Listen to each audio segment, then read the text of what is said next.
What inspired Fat Bear Week? So Katmai is one of those places where we get to witness incredible wildlife moments, and we can see the transformation of bears over the course of the season. And the change that bears go through is remarkable. And Fat Bear Week was really a way to share that with a larger audience and get them engaged. What kind of effects has the Fat Bear Week had on the park or the bears themselves? The reach of Fat Bear Week has grown tremendously, and it has become an event that people look forward to all year. Most of all, though, what we've seen through Fat Bear Week is that people are drawn to these animals. They care about them beyond this competition, and they're invested in their lives and survival as well. What are your hopes for the future of Fat Bear Week? We always hope that through Fat Bear Week, people will gain an appreciation for all of the hard work bears do. We call Fat Bear Week a celebration because it is. Surely it is a competition, but more so than that, it is a celebration of success for our bears getting fat, for our healthy ecosystem which supports them.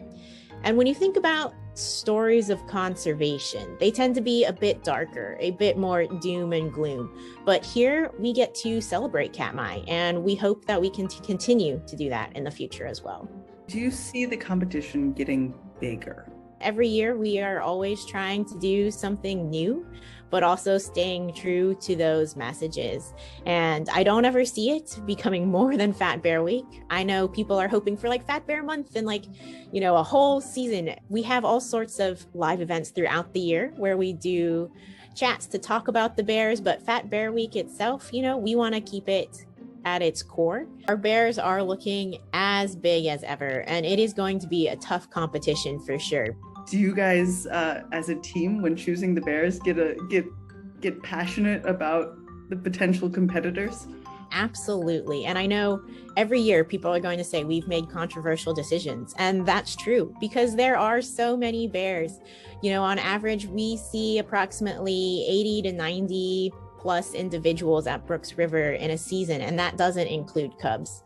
So there are so many bears to potentially include here. There are so many stories we want to include as well. And so yes, choosing those bears is an incredibly hard thing to do because how do you choose just a few out of so many? And the answer to that is we have a lot of different criteria. We want, of course, our bears to be fat.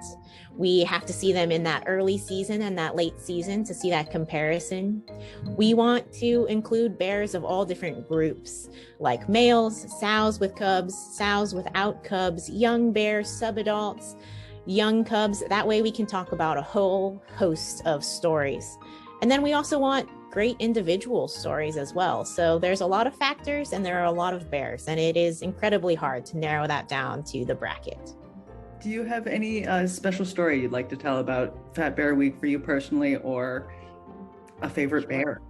One of my favorite things is to watch bears dive for fish in the late season, because if you've ever seen a large bear attempt to fully submerge itself underwater, it is something that is incredible, but also incredibly funny as well.